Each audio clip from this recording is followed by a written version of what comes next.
Yeah, it's rewind time.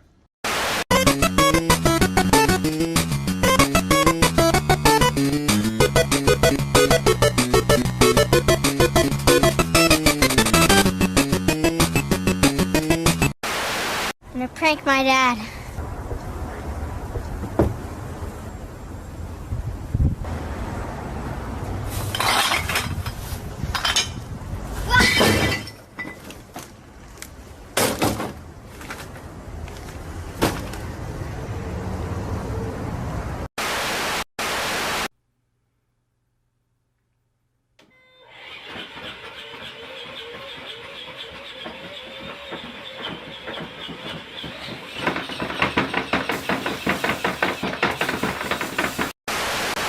Right into your mind.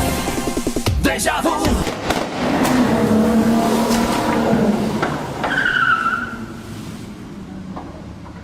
I just been in this place before, higher on the street, and I know it's my time to. What would you do if there was a child right in front of you? Hey kids.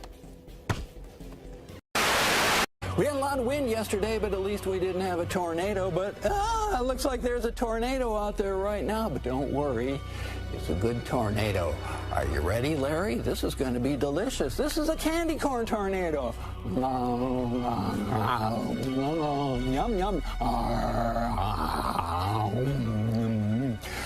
Yeah, that was corny. The day you walked away, you were the clock that was ticking in my heart. Changed my state of mind. Ladies and gentlemen, Love so hard to find. we got him. Your feelings changed like the weather. Travis, I was curious, speaking about pants here, how do you keep your pants up when you're performing? It's incredible. Belt. I caught up with Chelsea and Michael, who were jogging by and were nice to just stop for a quick second. And I said, what are you doing running? And you're saying it was really good out? It's the perfect texture for running. Very low impact on its dry snow, so your feet don't get wet. All right, thanks. We've seen a lot of people out here, like you said, running, sledding, just enjoying it. One thing, oops, that can happen, unfortunately.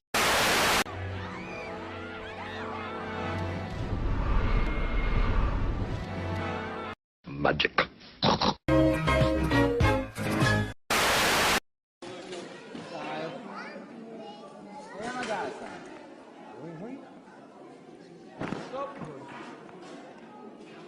Van begin november. 3, 1.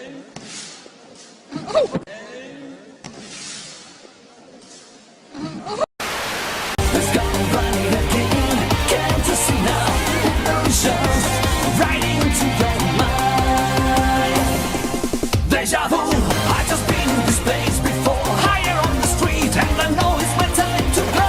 Calling you, and the search is a mystery. Standing on my feet, it's so hard when I try to be me. Martial arts. What would you do if there was a child right in front of you? Hello, sir. Good news. The surgery was a complete success and everything went amazing. We successfully did surgery on a grape.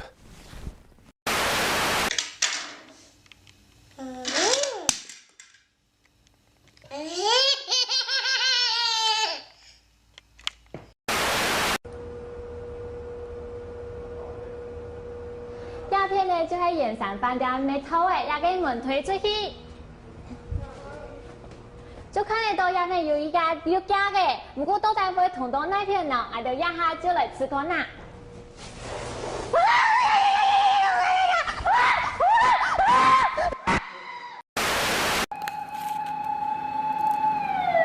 Stop.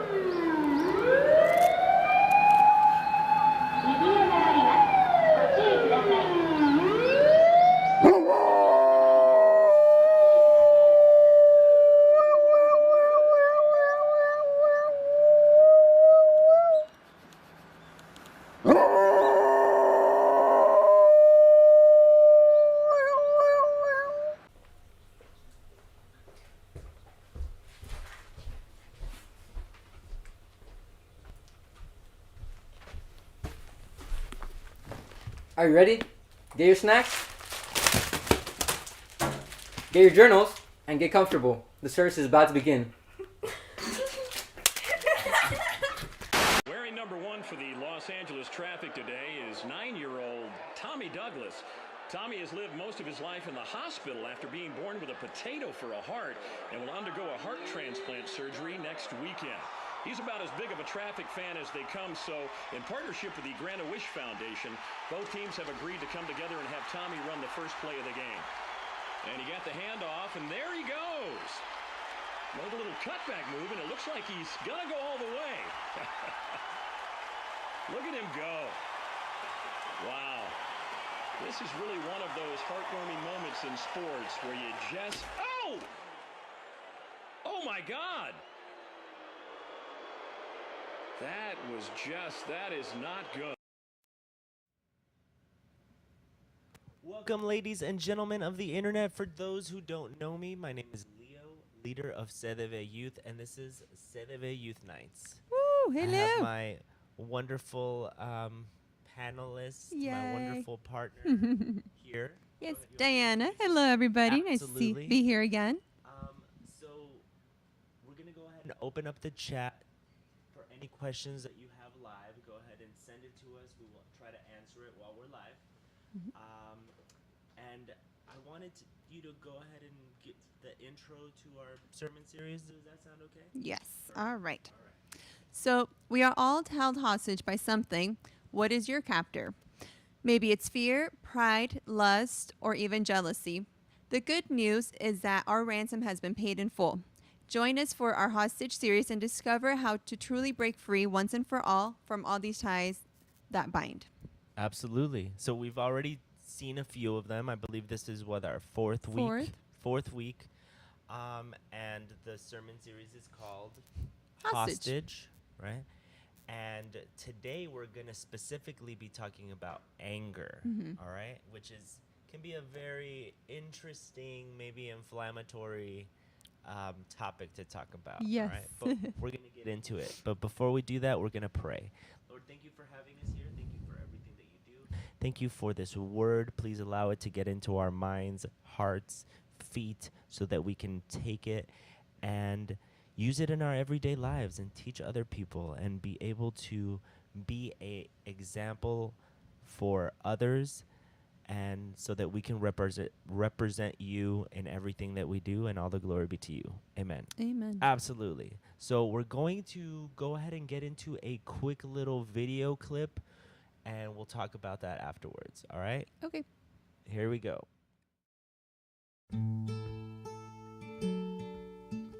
So growing up in Australia, man, I had some of the best memories of my childhood.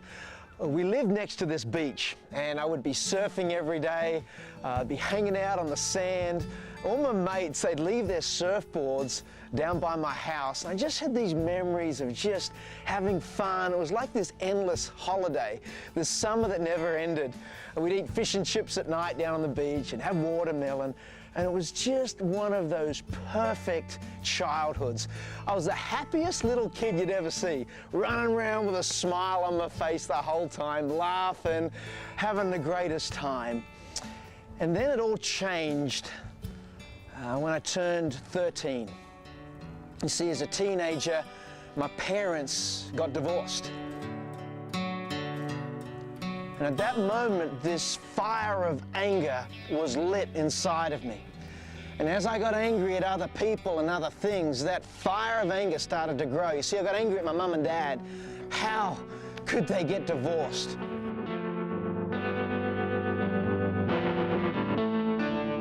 I got angry at myself. Maybe I caused the divorce.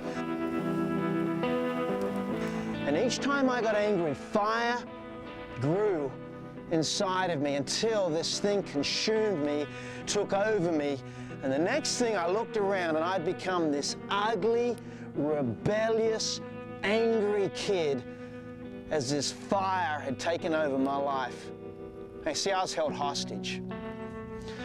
Hostage to anger.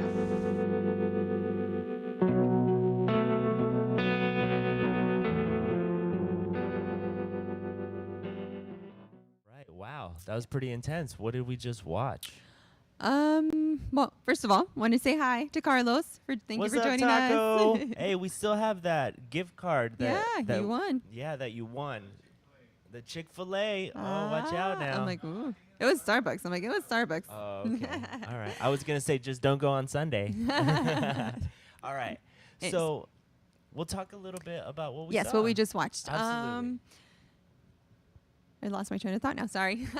So it was about anger. Anger. And just how it just one thing could just change your life so Sure. much, and you just kind of gripped onto that anger. So it seemed like he was a pretty happy person most of his life, and then something happened. All right, do you remember what that was? His parents. His parents got a divorce. Yes. And I mean, we know a lot of people that have been divorced or children of divorced people or I mean it's unfortunately not something that is uncommon. Yeah. And isn't the only source of anger for most people, right? Correct. And what we see is different people have different triggers to anger. And what we have probably found out in everyday life is some people have shorter fuses than others, right? And Yes. I think Diana is very familiar with someone who used to have a short fuse in the past. But that can be remedied, Yes, right? it can. Absolutely. Yeah, just because you're like that now doesn't mean you can't change if you choose to. And you know what I think made an impact in my life was seeing the results of where anger can take you. All right? And working in the hospital isn't the easiest thing, but it's also you can do one of two things. You can look at all the tragedies that you see and it can bring you down into like this pit of despair, or you can just be thankful for everything that you have.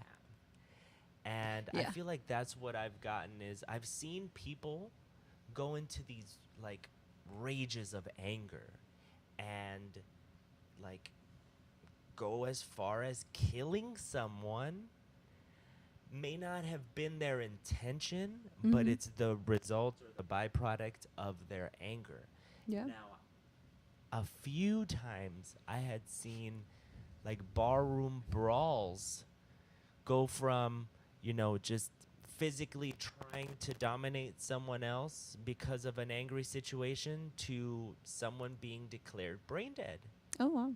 So when you take that into perspective, was whatever they were fighting about, was that truly worth someone dying?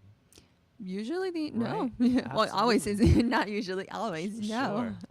Sure. Live with this. Don't woman. upset. My gosh. All No, right. not worth it. So absolutely not worth it.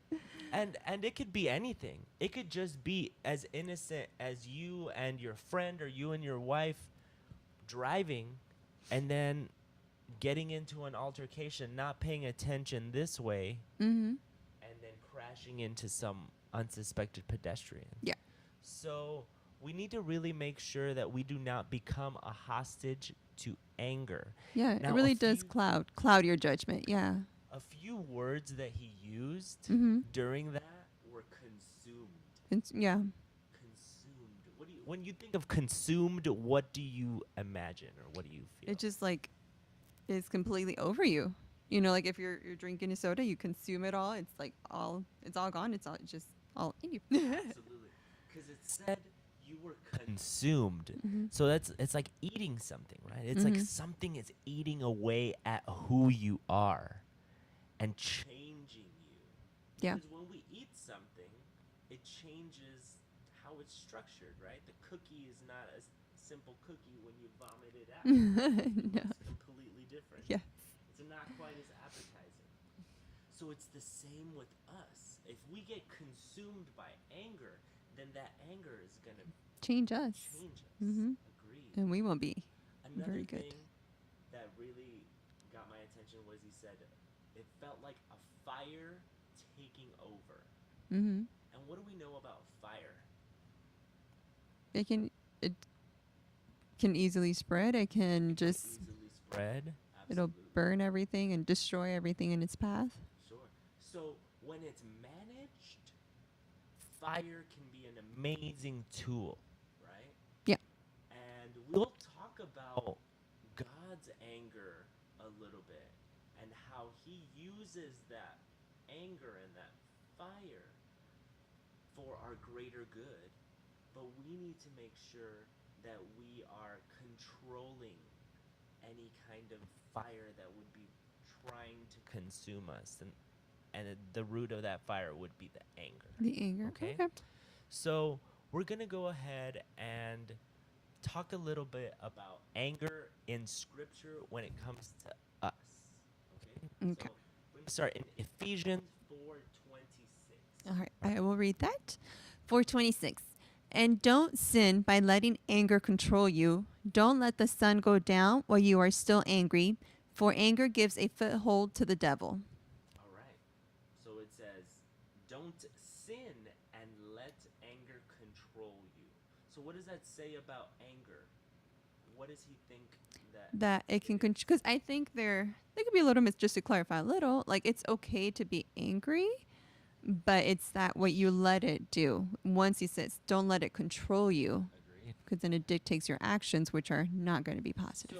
So yes, perfect. So is getting angry a sin? No.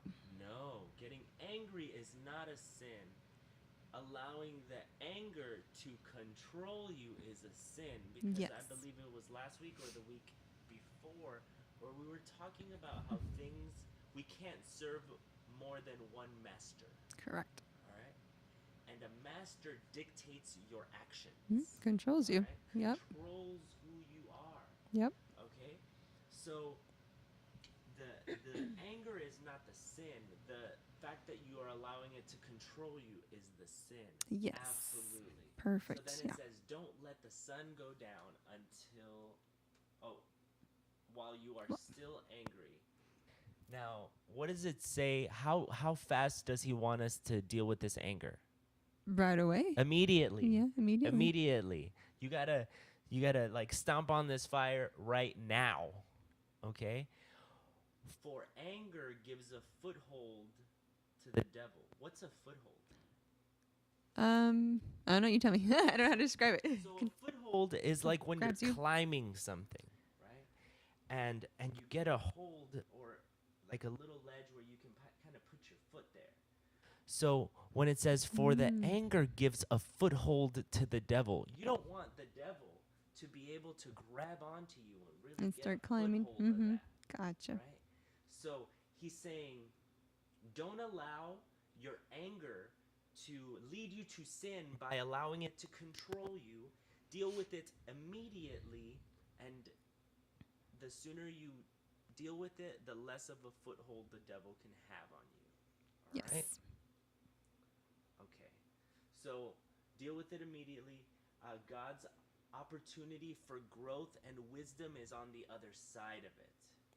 So what we need to do is every time we get angry, then we have to think of, all right, how can I deal with this better, and what am I supposed to learn so that the next time something like this happens, I am cool as a cucumber. I am just rock solid, ready to go, all right? So deal with it. Deal with your anger. I think that's Go ahead. important too, to first recognize that you have to deal with it, and then kind of how to, because everybody is different. So whatever works for you and how to deal with something, because that will allow you to grow and to learn. If you just kind of ignore it and push it to the side, your next time something happens, you're just going to keep hitting your head on the wall in the same place. Yes. So there are people like that Mhm. kind of just like repress their anger a little bit, or may not show it out. I've never met anyone that's like that at all ever in my life. So Little bit. sometimes it can be a little frustrating because the people that kind of push all that anger down, it ends up, what would you describe it as? As a pressure cooker. Sure. Where the lid just blows off. Sure, a Doesn't pressure come off, cooker. it blows off. Absolutely. Yes. And it leaves an entire mess everywhere when like the person who is causing her to have the anger is just kind of like, where the heck did that come from? Right? Because I assumed that we were good. Uh-huh. That we were good. This is going to be a good one, Very guys. personal today. Absolutely. Good. All in love. All right. So now we're going to get into the biblical consequences in the book in Genesis. We're going back to the beginning. All right? All right. We're going to talk about Cain and Abel. Who are Cain and Abel? Cain and Abel are the sons of Adam and Eve, right? So Adam and Eve are in paradise. They're living in the presence of God. And then they decide that they're going to break the one rule that God gave them. And that one rule was to eat and consume a fruit. And the name of the tree is incredible. The name of the tree is the tree of the knowledge of good and evil. So what they were doing at the time was they weren't just disobeying the fact that they couldn't eat a piece of fruit. What they were saying while grabbing and consuming the fruit from the tree of the knowledge of good and evil, that action meant, I know more than God, and I'm going to purposefully eat this so that I can know what is good and evil like God does. Mm-hmm. All right, so we were being prideful and we were saying, I know better than what God is saying. Yeah. And who doesn't do that? We do that all the Yeah. time. We do that all the time. But we need to see that the closer we get to what it is that he wants us to do, then the better our life is going to be. Mhm. All right. So Genesis 4:2 is where we're going to start, okay? Can you Okay. go? So Genesis 4:2. When they grew up, Abel became a shepherd while Cain cultivated the ground. When it was time for the harvest, Cain presented some of his crops as a gift to the Lord. Abel also brought a gift, the best portions of the firstborn lambs from his flock. Absolutely. So what are we seeing here? We're seeing that these two kids grew up. Abel was a shepherd. All right? So what does a shepherd do? He just kind of like follows sheep around, makes sure everything is okay. When they need to get, a haircut, he makes sure that's okay. If there's an animal, he's got to protect them Keep them from safe. that. Mhm. And then there's Cain, who has to cultivate the ground. He has to till the soil. He has to plant the seed. He has to water it. He needs to make sure all the bugs are away so that they can grow, right? Yeah. And what do sheep eat? Grass? They eat grass. They eat I know that. things that are cultivated from the ground, right? Mhm. So then you got Cain and Abel, right? And you got Cain, who maybe we will find out later is a little bit irritated by the fact that he has to be cultivating the ground when his brother just gets to kind of follow sheep around, and just like have fun and it's all good. But we're going to continue reading this word and see where it takes us, okay? So 5. The Lord accepted Abel and his gift, but he did not accept Cain and his gift. This made Cain very angry, and he looked dejected. Ooh, wow.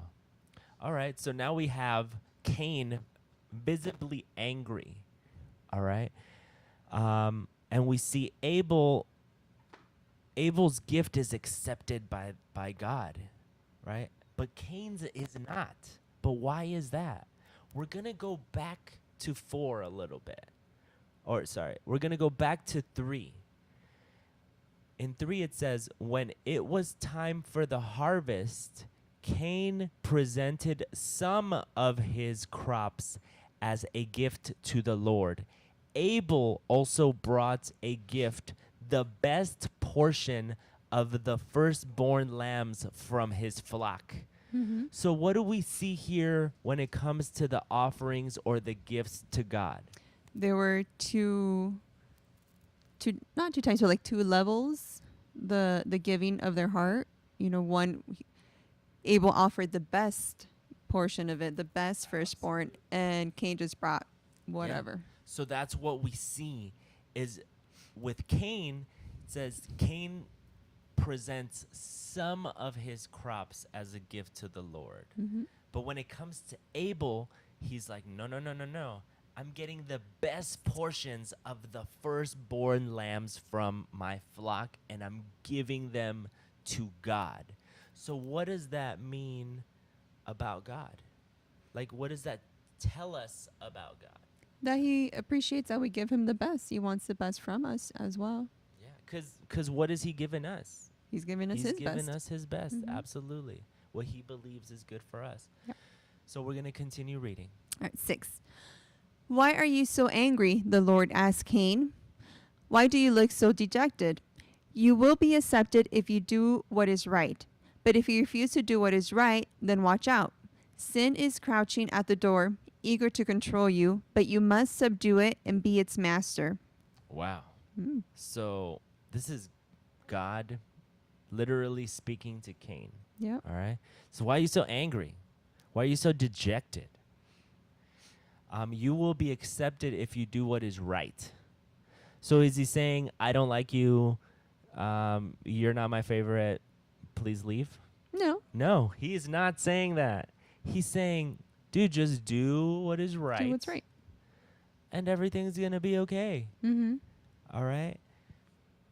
Now, what do we know that, and then sin, oh, I love this part. Mhm. Sorry, I can't not talk about this. It says, but if you refuse to do what is right, then watch out. Watch out. Sin is crouching at the door, eager to control you. But you must subdue it and be its master. All right. Mhm. So that's what we need to learn is how do we become its master? But what do we know about what Cain ends up doing? Do you know? No, but spoiler alert. Yeah, sure. Yeah, he ends up killing his brother. He kills his brother. He kills his brother.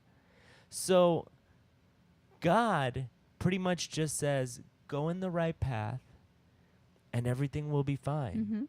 But what does he decide to do? You know what? I'm going to kill the competition. I'm going to kill the competition. Not the right path. Not the right path. Why? Because what ended up happening? Instead of going the right way, he allowed, he refused to do what was right, and sin was crouching at his door, and he allowed sin to control him. To control him instead of him. And then that's what happened. Yep. So we have Cain and Abel. Cain is jealous. Jealous because he has to work harder for everything, and because his brother was favored, Mhm. right? And instead of improving himself, he brings someone down. Yep. Yes. What? Yeah. We take the easy route. That is totally the take easy route. and we Instead totally of do that. building ourselves up, we try to trample someone Someone else else. down with our anger. Mhm. Absolutely. Yep. So we're going to get back into what did God say about anger in Ephesians 4:26. Yes. I need to hear it one Again. more time. And don't sin by letting anger control you. Don't let the sun go down while you are still angry, for anger gives a foothold to the devil. Yeah. So Cain allowed sin to control him, Mm-hmm. and he killed his brother. Yep. Have you ever killed your brother? Like, serious question.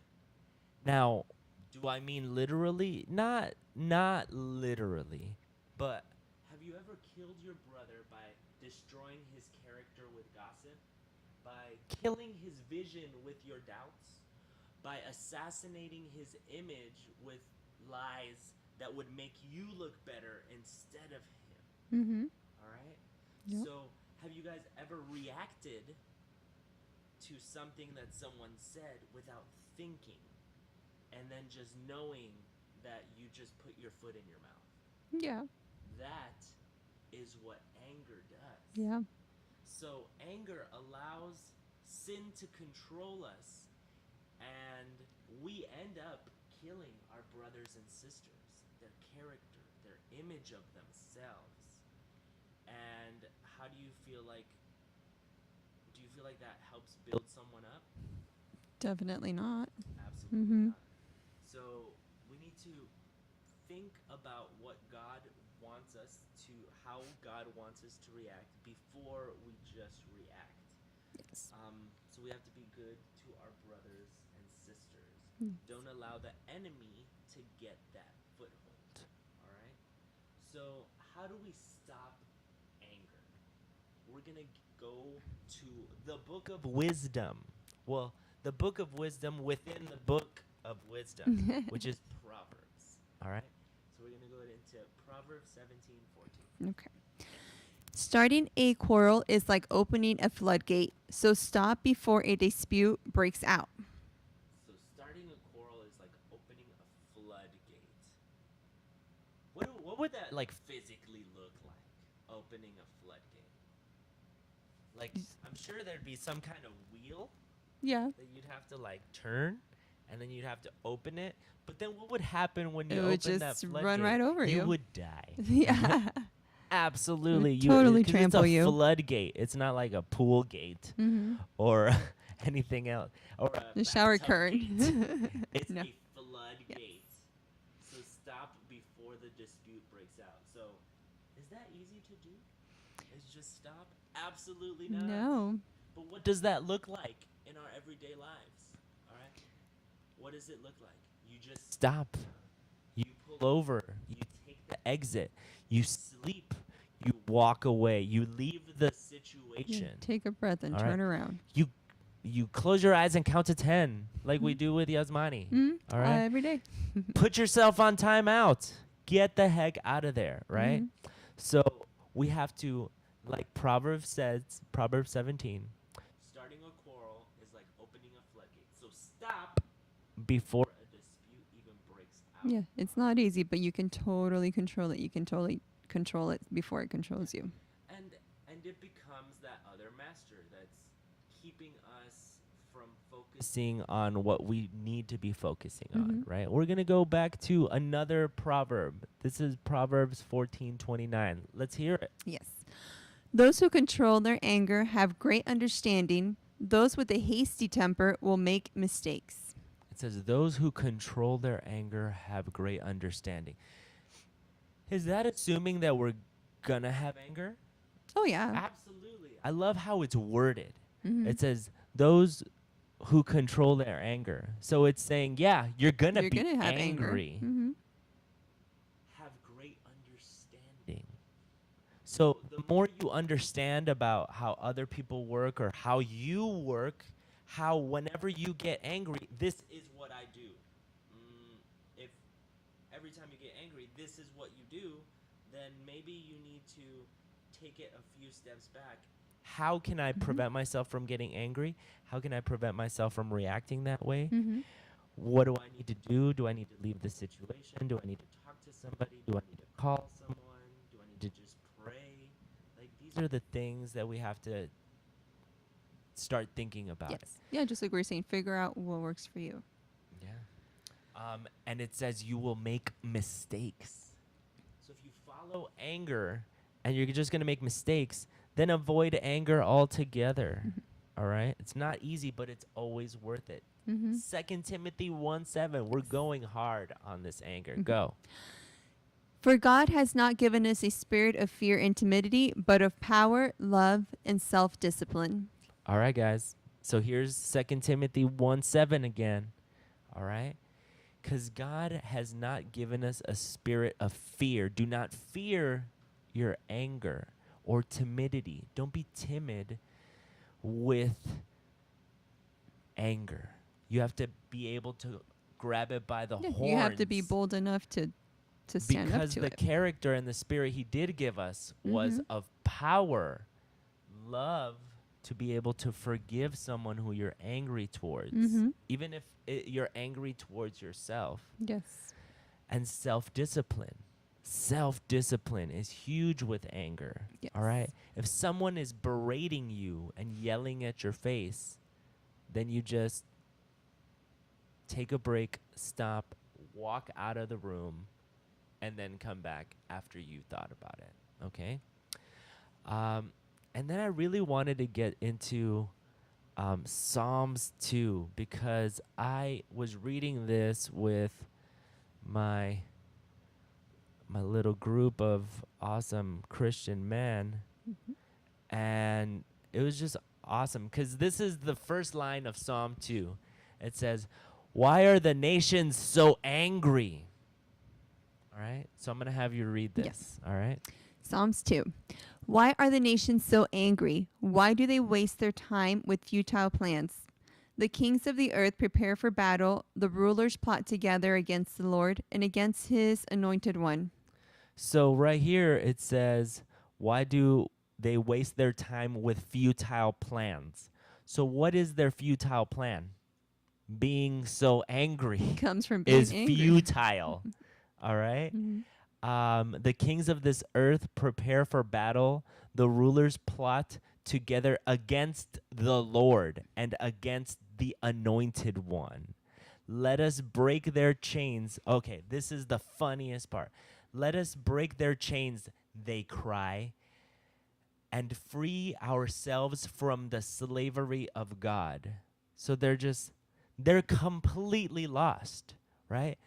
They're thinking that God is trying to enslave them.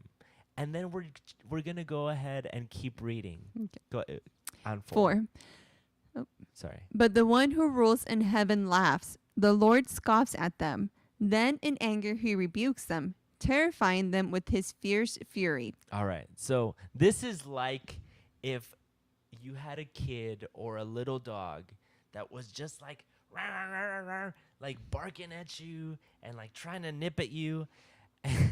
And then you're just like this grown person Human that being. you're just like, get out of here. Like, why are you kidding me? Like, this is what you're angry about? Like, so it says the Lord scoffs, right? But then he gets angry, all right? But since he's a Lord of wisdom and the creator of everything, do you feel like this anger is going to be out of control? Not out of control. No. Absolutely, because he created us with the ability to have self-discipline. So let's go ahead and continue to read 6. and 6. For the Lord declares, I have placed my chosen king on the throne in Jerusalem, on my holy mountain. The king proclaims the Lord's decree. The Lord said to me, You are my son. Today I have become your father. Only ask, and I will give you the nations as your inheritance, the whole earth as your possession. You will break them with an iron rod and smash them like clay pots. All right. So there's this anger, right? There's this anger, and then God is like, listen, guys, I put who I wanted to in the throne in Jerusalem, which is Jesus, right? I put him there, all right? He says, if you follow him, only ask, and I will give you the nations as your inheritance, all right? But we need to make sure that we're not fighting God because we think that these rules that, the 10 Commandments, they're just trying to enslave me. No, he's trying to make sure you don't hurt yourself and, fight this God that is unbeatable, right? Who wants to And help? Align yourself. He's like, I want to give you everything, but you need to just submit, all right? So we'll go to 10. Okay, 10. Now then, you kings, act wisely. Be warned, you rulers of the earth. Serve the Lord with reverent fear and rejoice with trembling. Submit to God's royal Son, and he will become angry, and you will be destroyed in the midst of all your activities. For his anger flares up in an instant, but what joy for all who take refuge in him. All right, so here we go. What is it he asks us to do? Serve him with reverent fear. He says, act wisely. Act wisely. Serve the Lord with reverent fear. What does that mean? Does that mean like you're afraid of like a dog about to attack you and kill you? No. Reverent fear is like your parents. You respect them, and you know that they're telling you something so that you don't hurt yourself. So you admire the fact that they love you so much, you respect them, and you fear going against what they're asking you, okay? Because you know it will have consequences. But it also says, rejoice with trembling, all right?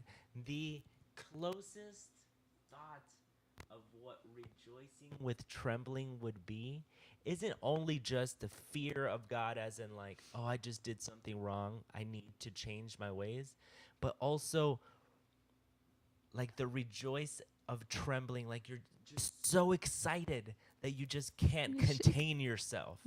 Like those teenagers when they're watching those K-pop concerts. Have you ever seen those? Are you one of those people?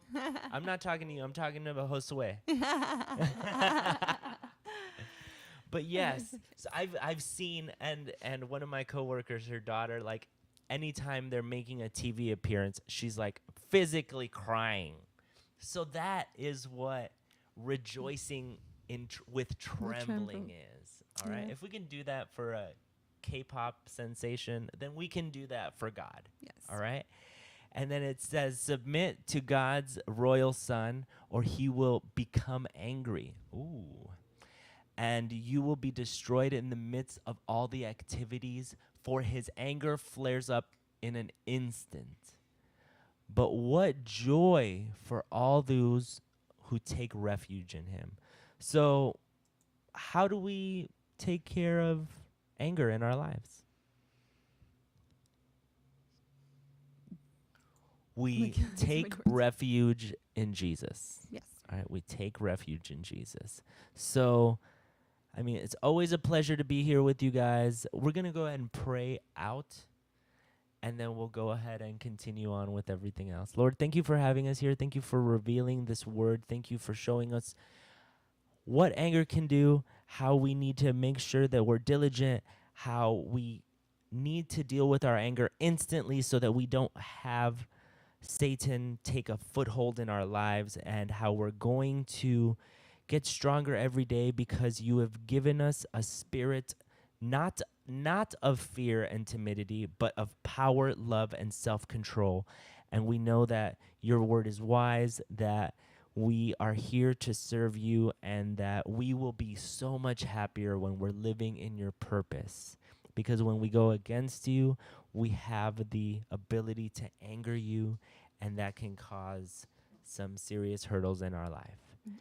But we will submit to you, and all the glory be to you. Amen. Absolutely. So for all of the questions that we didn't get to during the live chat, please send it as a comment through our Instagram or TikTok on CDV LV.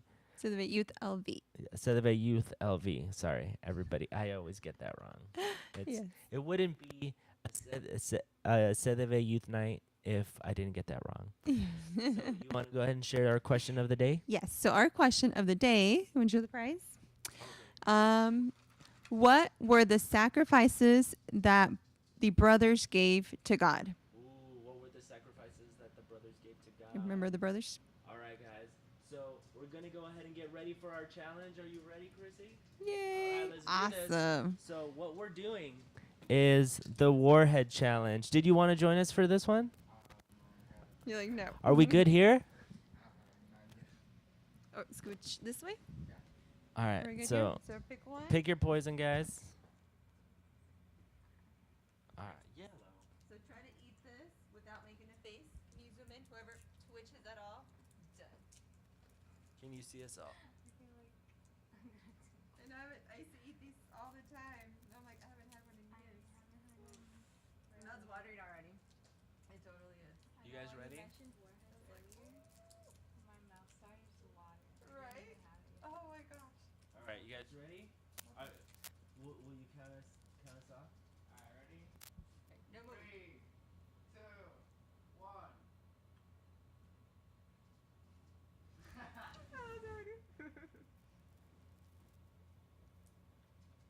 Yes, out. I'm so good. You just holding. There you go. Okay. Just like That is very sour. No, it's sour. All right. So we love you guys so much. We will see you next week. Guys, go out there and make sure that you control your anger so that we don't have to poison anyone else as well. And we can learn to not allow Satan to get a foothold in our lives. So special thanks to Life Church for all the resources that we end up acquiring from them. Great sermon series ideas. Send in your challenge videos. We love you guys. See you next week.